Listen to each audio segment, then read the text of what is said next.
Welcome back, boys, to the Lonely Road. We're here to join you on your journey to heal, become a better human. And some of you, this path is very, very lonely and a struggle, and you don't really know exactly what's going on. And sometimes, shit gets worse and everything else. And, that's how shit is sometimes. KJ, how have you been? I'm doing okay. I'm doing okay. It's a rough day for me, but I'm dealing with it. I'm dealing with it well. It's the anniversary of my mom's passing, as you know. Um, Yep. it's been 14 years, and it it hit me like a ton of bricks this morning. Like I didn't even know the date. I didn't realize it was the 31st. Yeah. So I was just like, I had just opened my eyes, and it was coincidentally right around the time where she actually passed. And I just my eyes just filled with started watering and filled with tears, and I had a hard time for the first little while because I'm real raw when I first wake up. But I got it under control and did my little journaling or whatever and moved on. Yeah, it's so weird because there's things like that that just hit you in the face. Yeah. And I think Bree saw it literally last week. And like it sucks to say, but like there's still dates and times that will still affect you even when you don't know when it's that date and time.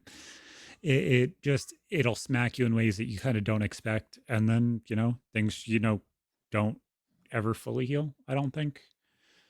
Like it will always still it's like for the longest time, death dates and stuff like that really didn't affect me. And that might be weird to some people, but like I don't ever really pay attention to the fucking calendar. I'm lucky I know what day it is most days. Hmm. And the day on the calendar doesn't like maybe it's an emotional clock and maybe it's just, you kind of know timeline wise when something happens. But I don't remember the day my grandma passed. I don't remember the exact day when this or that happened. So to me that's always like a weird thing when people are like, "Oh my god, this day." But I think Joshua kind of changed that. Yeah. And Yeah. that to me has kind of been the first one where it's like it's not just a birth date, it's not just a death date, it's both, and that one kind of sticks out a little bit more. No, I completely understand that. Yeah. Yeah. It's And crazy. then with everything happening last week, it's just been a whirlwind of like, oh my fucking god, it's just one of those times of the year, man. Yeah. It really is.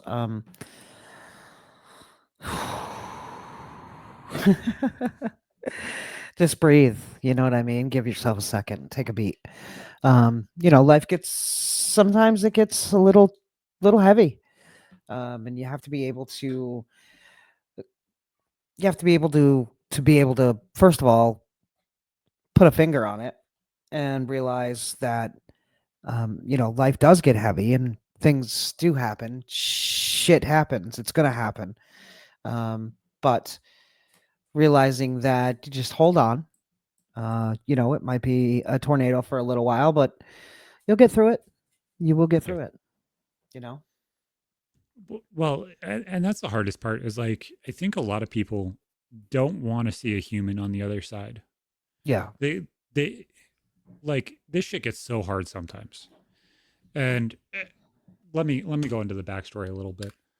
Dealing with suicidal ideations from the time I was 4 until finally getting rid of 85% of it in the past like 2 years or so, life changes. And it's weird to make that change and in the aspect of like, oh my God, things are slightly better.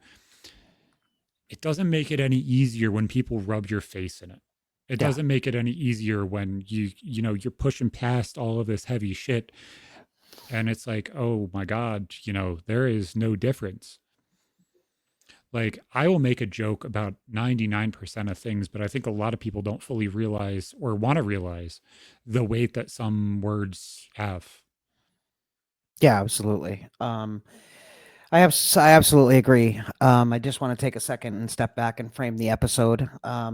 We do have a banner across the bottom of the screen if you are watching on YouTube, but if you're not watching on YouTube and you're on another platform, one of the podcasts is we're going to be discussing suicidal ideation. So Going to share the we're sharing the crisis resources in the U.S. It's 988. You are absolutely worth making that phone call. Yep. If you're feeling some type of way, it's all right, but please reach out. You're absolutely worth that call. Yep. So we wanted to frame that. It's not about graphic details or anything, but we want to talk about what it feels like, and why words matter, and how to cope when you or someone you love feels pushed. Yeah.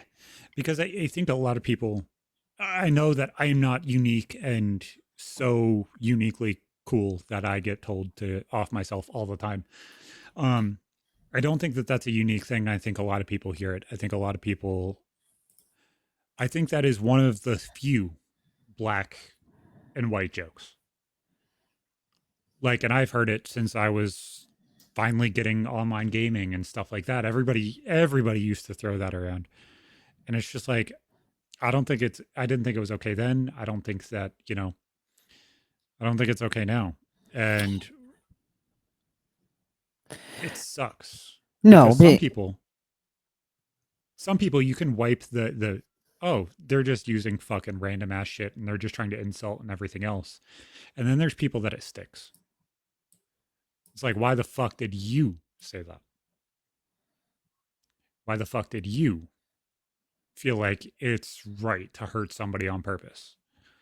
And that doesn't make a lot of sense to me. no, it's absolutely used like a weapon. And people use it when they don't know what else to do. In my opinion, it absolutely lands like a weapon. It amplifies existing pain, shame, or any hopelessness that exists, and it reopens and puts salt in the existing wounds, because sometimes that's not all scarred over yet. Um, it's really the difference between a careless insult and intentional cruelty. To be honest, both are harmful, but there's a big difference in the two. In this case, it was the intentional cruelty of it all. Yeah. And when you go out of your way to hurt somebody on purpose, it's almost like, you know how everybody sits there and complains about North Korea threatening fucking nuclear war every single chance that they get. They Hmm. feel disrespected, so they're like, nukes are going to be sent your way right now. That's what this is to a lot of people. Like, yeah, it doesn't destroy people on a mass scale, but it destroys one person at a mass scale that you might not fully realize. It might destroy and impact, massive amount of people. And I'm going to say this targeted to one person, but fuck it. If I did, you would be the third most impacted person in a list of people that, is so fucking long now because I finally got everybody back that you pushed away. But you would be the third most impacted person in the entire list. But you're so blind and naive. Instead of looking at things, you want to sit here and speak with anger and throw insults like nukes because you don't have anything left. There is such a thing that people really don't realize. And there was a huge court case that happened probably, I think it was like 5 or 6 years ago now, where a dude got taunted to off themselves in Minecraft by, I think it was like his ex-girlfriend or something. Yeah. And he ended up doing it. And you want to know what she was charged with? I believe it might have been murder, but I believe at least it was manslaughter. And guess what? She deserved every single fucking bit of that charge. Because the words that you say and the words and the things that you do and put into this world fucking matter. Like if I'm on PlayStation, I'm on my computer and I'm sitting here playing Call of Duty with people, I will absolutely tell people I fucking slept with their mom last night and how did my penis taste this morning. But I will not tell them to off themselves in Minecraft. I just won't. Like it's like those things that you say really genuinely do have meaning. And like one of those things is haha, it's a joke and definitely could be fighting words, but it's definitely not an actionable thing. And I don't fully understand why people think that saying something so actionable is like a fucking home run insult. Yeah. Yeah. I don't understand how people can think that, mean things in general are home run insults. That's just not how I'm built. I'm built differently. I can't do that. The couple times that I have allowed myself to go there in my life, it did not feel good, and I just didn't do it again. And that's, how you're supposed to act. You're supposed to move forward and do something different. But many, many, many people experience these thoughts at some point. But thoughts don't equal actions. But you have to understand that your words in the moment are breathtaking, and that's probably what that person intended to do. And in the end, it really flips back and turns around on her. Although she was trying to paint herself as a victim, um, throwing those type of daggers around never land well with being the victim of a situation. Um,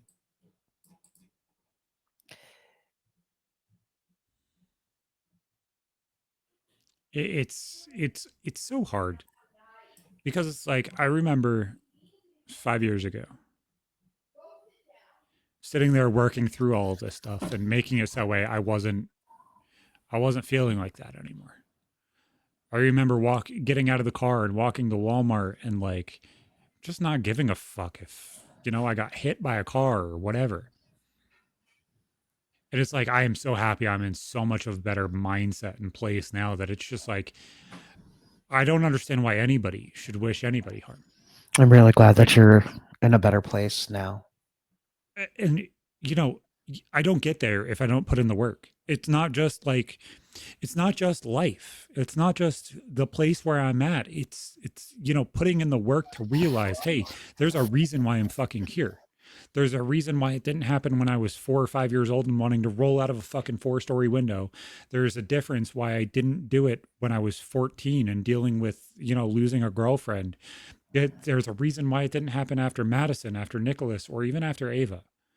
There's a reason why I didn't die on that table. You know what I'm saying? Like, I don't know. Like, I don't fully believe in like some religious higher power thing, but at the same time, there's a reason why I'm still fucking here. And like, there's a reason why I feel like, not that nothing can happen to me, but everything fucking happens for a reason. There's a reason why I still keep going, regardless of if it's just to protect the three that I have to, or to protect some of you guys in order to be able to feel okay and put these things into fucking place and help somebody out of the fucking darkness. When you're in your darkest times, what helps you the most? Like I don't music, know. breathing? Do you have somebody that you call? Any grounding techniques that you have? So, like, all of those things. Let me not even be fucking superficial here. All of those things. Like, there are times where it's just, I need to be the center of my own fucking life for 5 minutes. Right. It's okay. I need to give myself this 5, 10 minutes, this 5 hours, this 10 hours. I would rather be here after 10 hours and piss people off for a little bit than realize that, I'm not going to be here tomorrow if I don't. I would rather give myself that time and kind of be okay. But I try and fill whatever the fuck I can with whatever the fuck I can and feel some sort of accomplishment. Got it. I try and do something that will affect somebody in some fucking way, because if I don't, the only thing I'm doing is shooting myself in the foot. Yeah, I mean, it's piggybacking off of, you being real. It's very important that people be real because it's the superficial that makes the mental health just go out of control in people. I It's think when it's you're also not the real. reason why a lot of people turn off the fucking screen when somebody says something as corny as like, "Oh, just take care of yourself." Yeah, if I fucking took care of myself, I wouldn't be in the problem I'm in. But it's also the first step of fixing it too. Yeah. Yeah, there's a stigma, and people don't really want to be seen as weak. But I think that there's relief that can come just from, saying the words "I'm struggling," making sure that you get the help that you need. And again, if You're feeling some type of way, speak with someone. Call Yeah. 988, call a friend. Yeah. No. After mediation, literally last week, my first call was, "Hey, therapy." You know, you set it up, you take care of it, you do the things that you're supposed to do, regardless of how I'm feeling today, because that's what you're supposed to do. Yep. Giving yourself those consistencies, giving yourself those things that are right there in front of you are step one. But also understanding that, that 1 hour fucking phone call isn't, the be all end all of everything that you have to deal with today. No, no. And, you're coming from somebody who, is here to listen and has listened to, m- you know, a handful of people that are feeling desperate and destitute, um, and they're having difficulties. Listening without judgment is very important. Yep. Validating whatever feelings they have, and not being judgmental. Um, it's heavy stuff, and like you said, do the things you have to do. Encourage that professional help. Don't leave them alone if you don't feel like they can be alone. Do the things, you know, but that's not where it ends, you know? No, it's learning the patterns. It's learning the people around you actually have a human decency to them. Like it's so sad the way that the world is and the way that the world works and stuff like that now. It's like Yeah. nobody wants to see like the value of the person that's standing across from them. They genuinely don't. Even if they're not a part of your life, you don't give a fuck. There's a lot of people that don't give a fuck. Mhm. Absolutely. And that's why I believe the world is the way it is. And I think there's a lot of reasons why a lot of people don't give a fuck. We can go through all those reasons that's a whole different podcast. But I feel like there's a lot of environmental reasons why people don't give a fuck. I feel like there's a lot of things put in the things we consume that makes people not give a fuck. I think people are over medicated and over, diagnosed. I really just feel like there's a lot that goes to that. Um, but yeah, I mean, getting back to the point, hurting words can push people towards a darkness.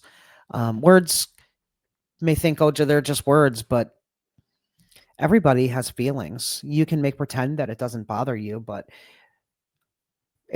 It absolutely and positively does. Yeah. But kind words can pull people back in, so be that light for someone. And to me, and this might sound fucking corny and fucking obnoxious, but the more down I am, the more obnoxious I need things. If I'm just slightly down, a good game on Call of Duty might fucking just cheer up the rest of the fucking day. A shower after that might, take the neck pain away. It'll fucking just relax the rest of what I was struggling with that specific moment. But if it's really bad, it might be, oh, we need to go to the fucking store. I just need the fuck out of the house, and something fucking stupid happens, and it changes everything. Somebody falls on their ass, and you're like, what the fuck is this? Mhm. What the what the fuck? You see something dumb on face. You know what I'm saying? Like, regardless of what it is, regardless of what it is that brings you out of it, it seems almost like with me, the more obnoxious my fucking mind's being is the more obnoxious I need things in order to feel better. It's almost like an equal balance and an equal reaction to what is going on. And Yeah, it's if so that's what's weird. helping you out of it, that's what's gonna help you out of it. Yeah, fucking what was it? I don't remember if it was Wednesday or Thursday night, but Bree was down here with Ava. And me and the kids and Bree all love wrestling. We just sat here and finished watching the pay-per-view that just happened and everything else. But one of the characters screams yeah, like after everything he says to make the crowd chant. So Bree looks at Ava's like, come here. Because I just went up to take a shit because it was one of those days where I needed like 5 minutes to go take a shit. Like, Bree, take over for 5 minutes. I need you to take care of it. My ass hurts right now. And she's like, baby, come here. So Ava runs over to her in the corner of the couch, and the corner of the couch faces the bathroom upstairs. And she's like, just yell, Dad, Dad, Dad. Yeah. So she does it. And And I was like, wait, what the fuck just happened? So I repeated it back to her. And then she yells, yeet, and expecting me to yell it back. She's like, I didn't yell it back quick enough. So she's like, let me try that again. Yeet, just to get my response. And it's just like, you can't be mad. You can't. And it's just like, regardless of how you're feeling, man, the things that are around you can be the things that fucking push you back to being okay. And Yeah, it's like, regardless of if they realize that they're the thing that make you okay or not, things will make you okay. You just have to let them. You absolutely. have to accept that things are gonna fucking fix it. And I remember being like 14 years old and you looking at me and being like, well, Zach, what the fuck's wrong? You got this. What's wrong? I remember not wanting anything to make me okay. Like you just sit there and you sit in your shit and you're just like, I don't want to accept being okay. Regardless of how many times we sat around the fucking kitchen table laughing our asses off, regardless of how many times things were okay or shit or whatever, Yeah. there are times where you're just like, I want to sit in the shit. Let me stink like shit. I Hmm. don't fucking feel okay. And it's just like, all I had to do was let it be okay. Yeah.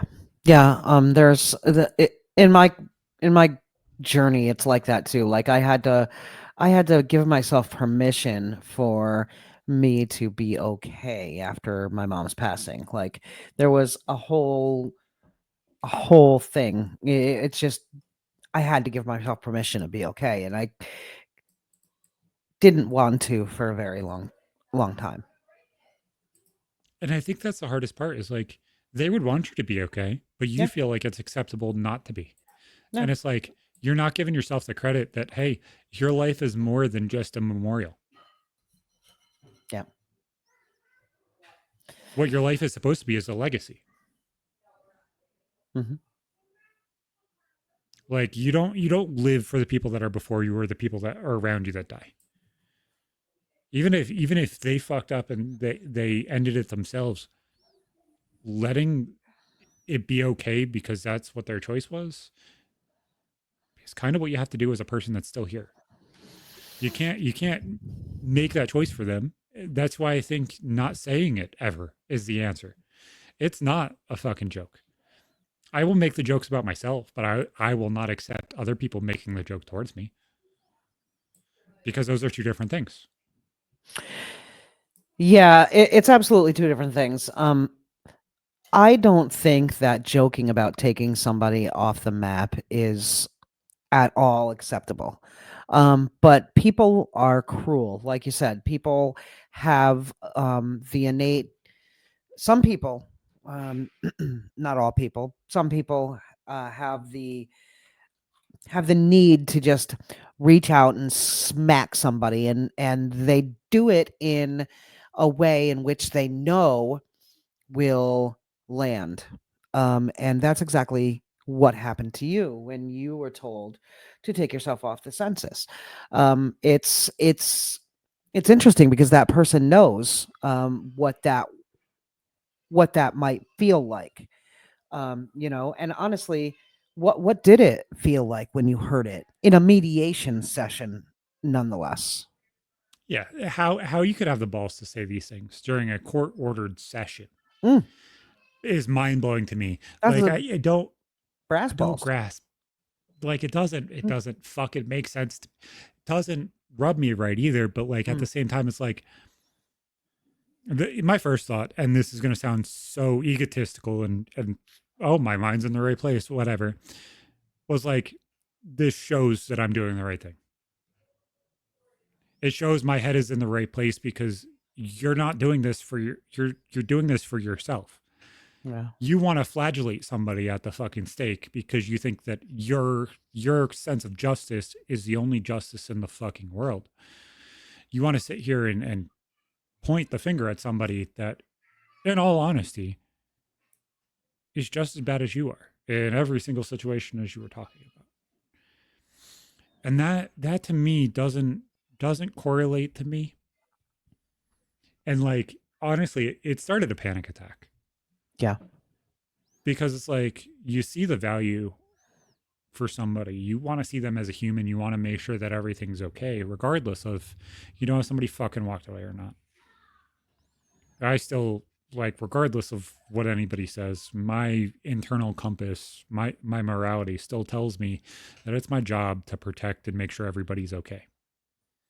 But in the end, all you're doing is signing the fucking reaction. That's all you're doing. Correlating every single thing that I've said and every single thing that I've done, you're trying to intimidate a victim and two other victims from coming forward, because silencing somebody and putting the barrel in somebody's mouth is your easiest answer to get what you want. Yeah, yeah.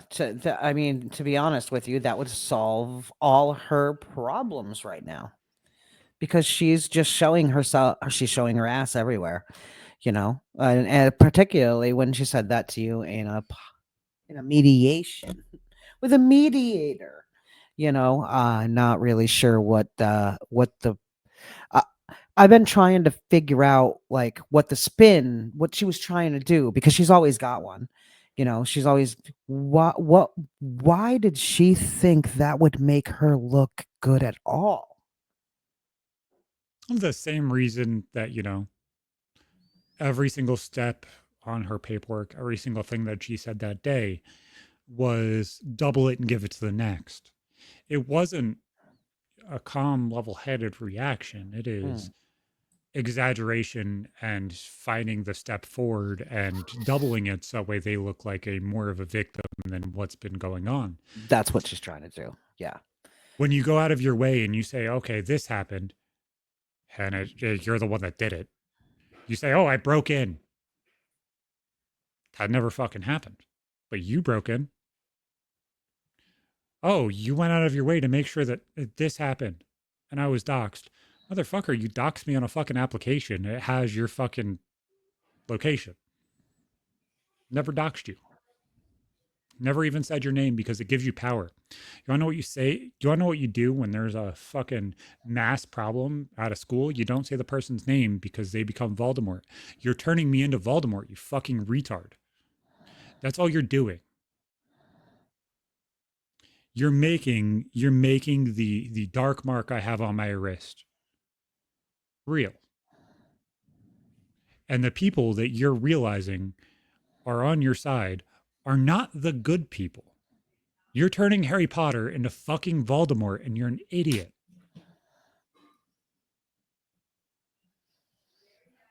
I'm going to tell you how this plays out. If you haven't seen fucking movie 7, doesn't matter if I die or not, motherfucker. The good is going to win. Light will always shine brighter than the darkness. And once you shine light on the darkness, you can't put the shit back They in the don't like horse. it. Yeah. They don't like it. No. They don't like it very much. Yeah, yeah. Accountability absolutely matters here, whether you want to take accountability or not. Now, you can do it the easy way or you can do it the hard way. And that's not a threat at all. You can do it the easy way and you can say, oh, I'm wrong. I realize the weight of what I said to others. That was not right of me to do. Or um, you can realize it later when karma smacks you. And that's worse, to be honest with you. She doesn't forget. Oh, uh, It's never harmless to tell somebody uh, to go away, to take yourself off the census, uh, to not be here any longer. It sticks.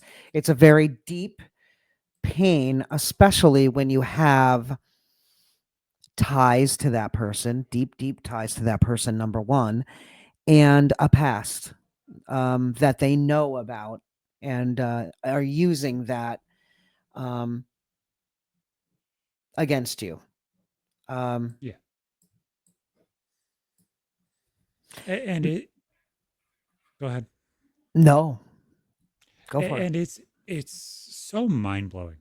It's mind blowing the level of intimidation that is, because like, oh, you see that I'm standing behind the kids and I'm putting them on my fucking shoulders, and they know that I will not fucking break. But if I do, what's going to happen? Yeah. What happens is they both crash, because now the stone that they've built everything on crashes. Yeah, but that's what she wants, and but that's not what's going to happen. The thing is that she doesn't understand that when she walked out that door, she started your repair. Yep. And the longer that she's gone and the more that she acts out and shows her own ass, the more you repair. I mean, she calls you all these names. You're a narcissist, you're this, you're that, you're the other thing. The things I saw in those accusations were absolutely crazy. And even if 10% of those accusations are true, um, I really feel like knowing the things that she has thrown in this direction, um, that she's just throwing at you exactly the things that she's doing. And it's somebody that's never going to take accountability for their words. And I'm glad that you did the things that you needed to do right after the thing happened, for yourself and to keep your mind right. And I'm glad that you have the partner that you have.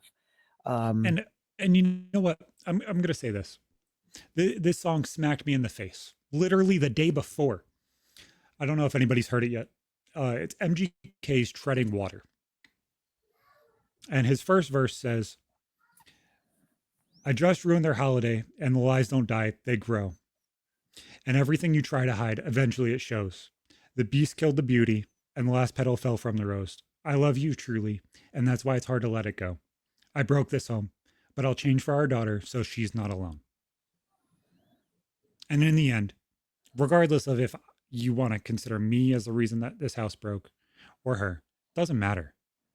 I did what I needed to do. There is not a single kid that comes into this house that feels unsafe. yeah, absolutely. And I'm going to tell you this because I know you're going to fucking use this in court. And I want to say this. I wish you nothing but the fucking best. I want everything to go the right way. I want you to be okay because that's what you're supposed to do. You're supposed to be okay for them. And if making it so that way swaps don't happen at your house, so that way your impulse doesn't fucking go into action and you kill me, I hope it works because I think that's the only thing that you're trying to do. You're trying to protect yourself from an action and using me, the victim, as a person to protect yourself from it because you can't control yourself. That's the truth. She cannot control herself. Um, and Whether she whether doesn't you're think that afraid she doesn't think that you're the victim though. That's the whole thing. She doesn't whether think you're that you're the afraid victim at all. whether you're afraid to hurt me, you're afraid that you're going to hurt your marriage because of it, whatever. I still don't wish you any harm. Good. I want you to be a better person for your kids because that's the people who you're affecting right now. And regardless of what you want to accept or not accept, those scars that you caused on them, they're going to be healed. They're going to be okay. And I'm going to make sure they're okay because that's what they deserve. They don't deserve to lower their dad down into the ground in a pine box because you wanted to spout off at the mouth. Your words have consequences. Yeah. Your actions have consequences. Yeah. And even if Those you're consequences don't come from me. yeah, even if you're in the darkness, you don't need to push the people that you love towards the darkness. You can do better. You can be better. If you don't want to be, then that's on you. You're going to lose those kids and you can do what you want with your life, but happy trails. And it's sad. It's sad because I think we, I think we both were at a crossroads. I remember us singing the song "Second Chance" because that song's fucking fantastic. Number one, but it's a story of both of our lives. When you look at realizing that your mom and dad are the reason that you have problems, or your mom and dad are the reason that you're stifled or held from something that you want to do, you realize that goodbye is the only answer. Hey, maybe eventually, some point, you'll fix it. And instead of, realizing that you can fix it, you're not. Now your kids are saying the same thing. You made the same exact mistakes. You're showing them that you will not protect them. You are showing them that you will hurt them. Stop hurting people. Because all of you guys can do better. I can do better. A lot of my words have a lot of fucking meaning behind them. And I know, my daughter looked at me the other day. She's like, Zach, not Zach, Dad, every single thing that you say has like fucking meaning behind it. Why the fuck does it have to have meaning behind it? And I looked at her and said, if words didn't have meaning behind them, why would you say them? If every single word that I said had fucking no meaning behind it, why the fuck am I talking?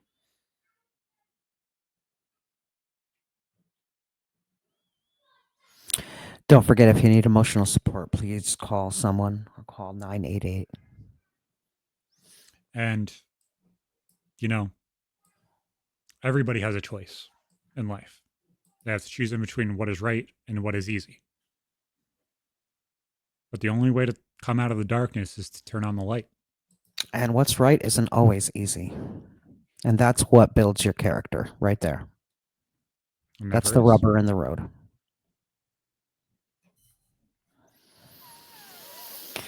Take a deep breath and go forward this week, knowing that your words matter. Your words matter a lot, so choose them wisely. And even if you're joking around and it hits somebody in a way that you don't understand, if you care about that person, try to find out why your words hit so much with them, or just don't use those words with them again. But please understand that words matter, and using them in a weaponized fashion when you know things about somebody, that's just out and out cruel, and that just makes you the garbage bag. But you can turn around and you can do better. You just have to want to. Accountability. Everybody can be the person that they know that they are. Absolutely. I have turned myself around, so anybody can. And honestly, the people, the person you give to everybody should not be different. Either they get 100% of you or you shouldn't be around them. Remember to turn on the light.